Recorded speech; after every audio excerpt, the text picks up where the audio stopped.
This video will explain how quantum mechanics is wrong. Anyone can understand what quantum mechanics is about, so here is a simplified explanation. First of all, it is a part of physics that describes how an atom works. There are only two particles that you need to know about. One is the photon, which is a particle of light. The other is an electron, which can be considered a particle that moves electricity. And finally, we have the electromagnetic field. Now you can see that I have classical and Einstein called out specifically in this description. The classical means that I'm not talking about a quantum electromagnetic field.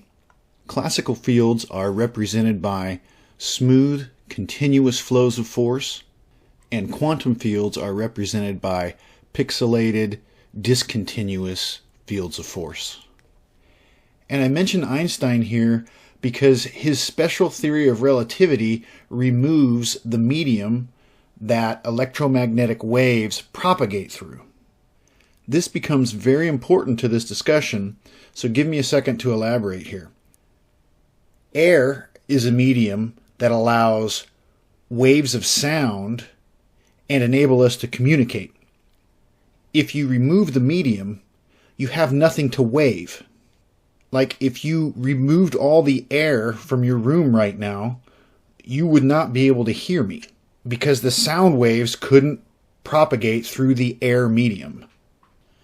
So, Einstein removed the medium that electromagnetic waves propagate through, and he replaced it with the speed of the photon particle. And then he made everything else warp and bend around the speed of this photon particle. So now we think about these electromagnetic fields as fields of mathematics. If you ask what is waving when we talk about waves now, it's waves of math. Now I know that sounds weird, but this is the result of Einstein's thought experiments, which most people don't seem to have a problem accepting. And finally, the forces that we are talking about are just basic attraction and repulsion. So really it is this simple. You do not need a complex and deep understanding of quantum mechanics in order to figure out why it's wrong. And speaking of why should you spend your time to try to understand this? Now, if you're already skeptical of quantum mechanics and modern physics, you probably don't need this slide. If you watch popular videos on quantum mechanics, you might hear how it's weird and counterintuitive to understand.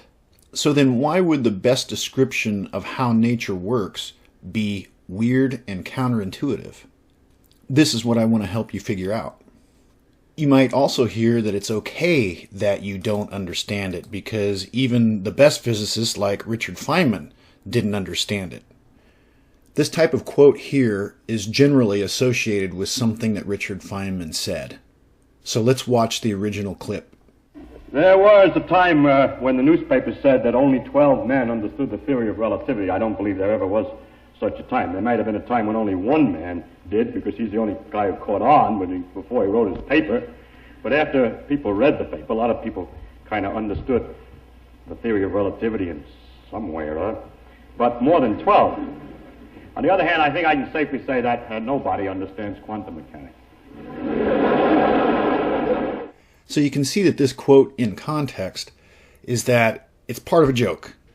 But there still is some truth behind this joke.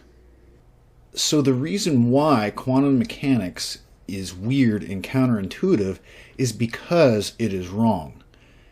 And when I say wrong, I mean there are mathematical mistakes and logical contradictions or paradoxes that are built into the foundation of this physics.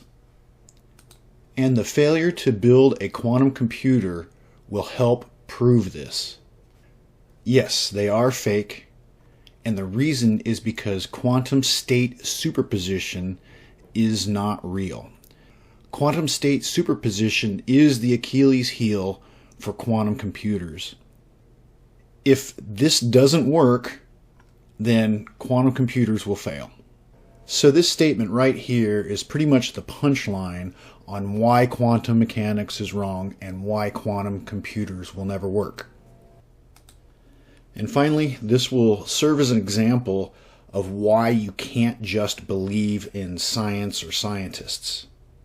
You should be able to increase your own understanding enough to where you can question paradoxical or logically contradicted statements such as wave-particle duality, and complex math can be quite intimidating.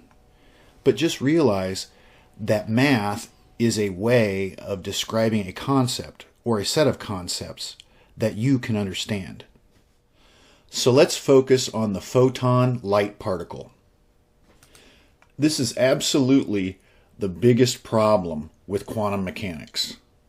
The simple question that you can ask any physicist is, what is the definition of a single photon particle? It sounds easy enough to answer that, but I'm telling you, there is no answer because of this. The standard definition for a photon is based upon its energy, or E in this equation. And the photon's energy is proportional to its frequency, or F in this equation. And the kicker here is that this equation is a wave equation. It describes the behavior of waves and not a particle. So this is where wave-particle duality comes from. We're thinking about particles, but the math is using wave equations. Now let me show you how to illustrate this using a 3 Hertz frequency example. Anyone can draw a visual representation of this wave equation. You can see we have 0 to 1 second represented on the x-axis.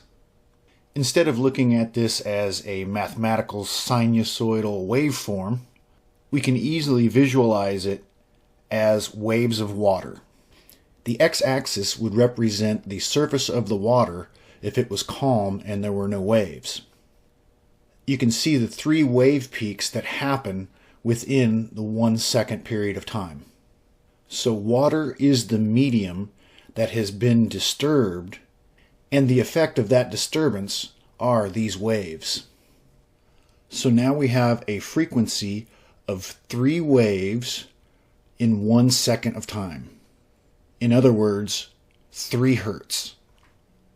Now the 3 Hertz frequency needs to be multiplied by this letter H. So let's put an H by each one of these wave fronts. So each one of these H's represents the energy of each one of these waves. To follow on with our water analogy, I put them by the wave front because when we get hit by waves of water, we can feel the energy of the wave itself. Now, if you're to think of this as a particle of light or photon, you would somehow have to stretch this photon to be 1 second long in order to encapsulate the energy of this wave equation. So do you really think that photon particles are 1 second long? Because 1 second at the speed of light is 300 million meters, which is basically from here to the moon. If scientists use this equation to define a single photon, then I hope you can see that they've gone off the deep end. And I hope you can see how you can easily debunk this idea. And there's no question that this is an embarrassingly simple mistake. Mainstream science generally tells us that Einstein's explanation of the photoelectric effect proves the particle nature of light, or the photon. This is not a correct statement, and I go into much greater detail in this video called The Quantum Flaw. And around the 3146 time frame in that video, I specifically start talking about the photoelectric effect. Here is a real quick summary. We just learned about the problem with this photon energy equation, and that it is a 1-second wave equation. When certain frequencies of light are shined onto metal, then electrons are ejected from that metal. That's the photoelectric effect. The problem is that the photoelectric effect happens right away without delay.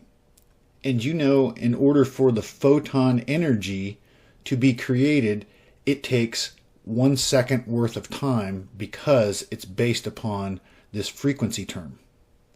That's a huge contradiction. This is Albert Einstein's 1905 photoelectric paper. In this third paragraph, this is where he starts to talk about wave-particle duality. He says the wave theory of light has proved itself splendidly and will probably never be replaced by another theory. But that wave theory may lead to contradictions when applied to the phenomena of production and transformation of light. This is where the particle nature or photon of light comes into play. So then the simple question would be, if light is produced in discrete chunks, then when or how does it turn into a medium for waves to propagate through? I've not been able to find an answer to that, and I'm not sure it exists. So you can see the duality this sets up. In other words, light acting like a wave through a medium versus a particle projectile of light, which are not compatible with each other. And then a few months later, in 1905, Einstein released this paper, which is now considered special relativity. In this paper, he talks about the light medium that is required for wave theory, and then he takes it away with this theory. He says the introduction of a light ether, or that is what they called the light medium, will prove unnecessary. So in one paper he says the wave theory of light will probably never be replaced by another theory, and then a few months later he's changing the wave theory of light by removing the medium for which light propagates. And he replaces it with his own theory based upon the speed of the photon particle through empty space. And then that leaves the wave theory of light with a medium of mathematics. We're now waving mathematical fields. What the heck is he trying to do here? But that's wave-particle duality. It's confusing. Okay, so the last thing I want to mention is the 1923 Compton scattering experiment. And it definitely is a very compelling experiment for the idea of a photon particle of light. I don't have anything further to say about Compton scattering because I have not spent time with this experiment yet. But an experiment that anyone can do is the double slit experiment, and this is the absolute best experimental evidence against the existence of photons. So here is the basic setup for this experiment. We have a red laser pointer and a diffraction slide. The red laser pointer is a 650 nanometer wavelength. The diffraction slide was purchased from Amazon and is made by 3B Scientific. And here's a close-up of the diffraction slide. So now we can see the wave interference pattern that is created when the coherent light source, or the laser, is shot through this diffraction slide or through the double slit. You have the highest intensity light near the middle, and then you can see the bands of destructive interference where there is no light. So these waves interfered with each other and canceled each other out. And then bands of constructive interference where the light waves add to themselves.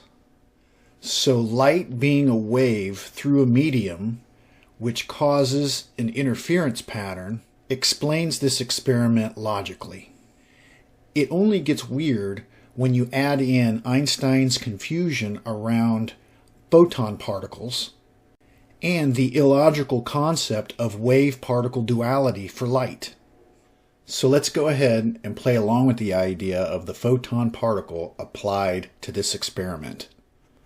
There are plenty of videos that already go into detail about the double slit experiment, but this Dr. Quantum animation seems to be a very popular one.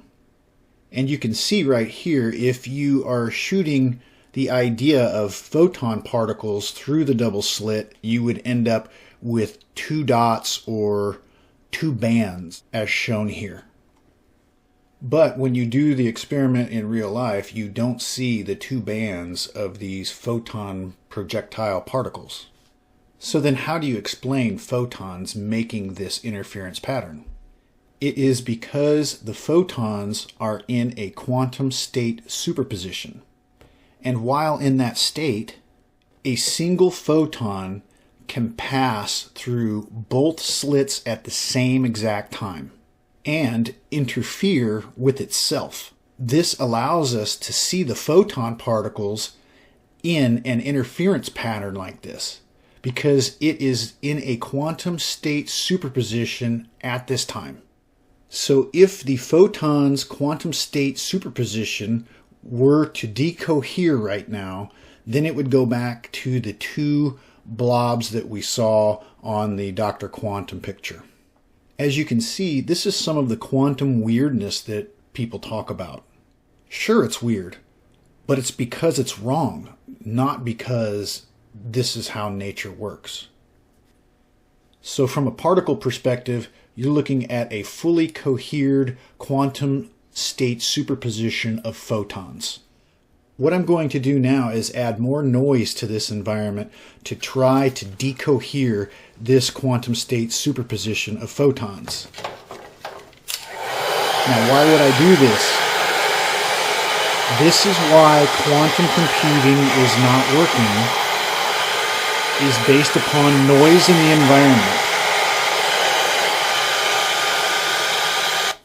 Quantum computers are not working because they are having trouble maintaining quantum state superposition.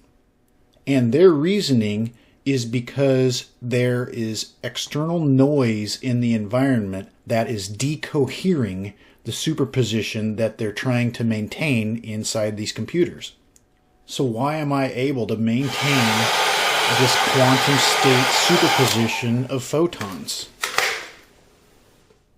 So someone that understands the story of quantum physics would probably think I'm an idiot for using a heat gun, because in order to collapse the quantum state superposition, I need to measure the photons, not try to heat them up.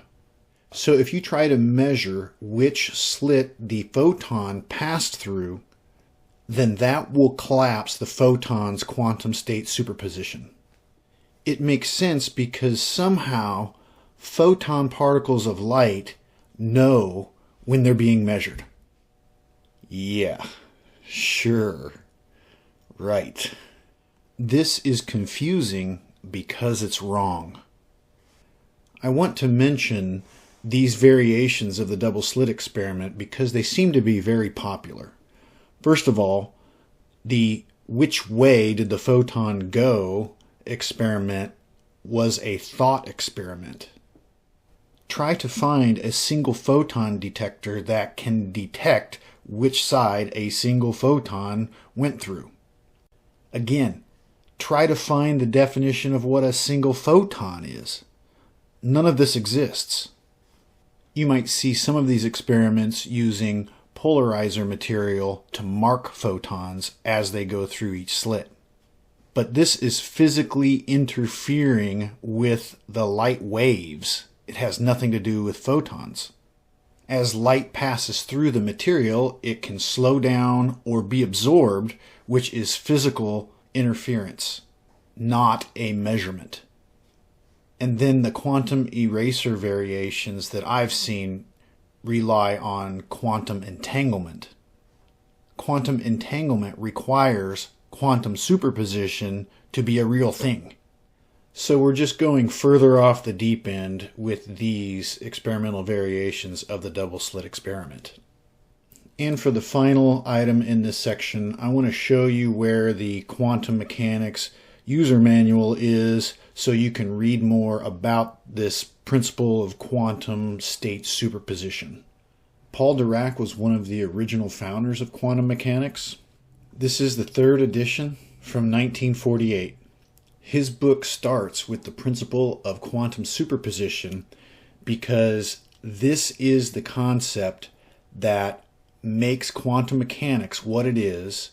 It's also the same concept that quantum computers are completely dependent upon. I want to pick out a few statements from this section that confirm my quantum mechanics description of the double slit experiment, just in case you thought I've gone off the deep end. I want to highlight here that he says a fraction of a photon is never observed. Here he mentions that the principle of superposition of states, or quantum state superposition, is one of the most fundamental principles of quantum mechanics. Here is the section on photons interfering. We must now describe the photon as going partly into each of the two components into which the incident beam is split. Each photon then interferes only with itself. I told you, it's crazy. So this paragraph kind of sums it up, that the superposition principle cannot be explained in terms of familiar physical concepts. So this is an entirely new idea that you've got to get accustomed to, and one that you need to build up an exact mathematical theory, but forget about any detailed classical picture, or I could just say real world picture. You can read this entire section and come up with your own opinion, but what this tells me is forget everything you know, believe these new ideas that are based on math theory. Quantum mechanics is a belief system that's based on math, and quantum computers are based on quantum mechanics. Okay, so that is the end of the first part of this video. Here you can see what we're going to talk about in part 2. And one of the most important points of the next video will be around this, the Born rule. It's this man's idea that allows the concept of quantum state superposition to even exist. So both quantum mechanics and quantum computers rely on Max Born's belief in how the world works. Thanks for listening.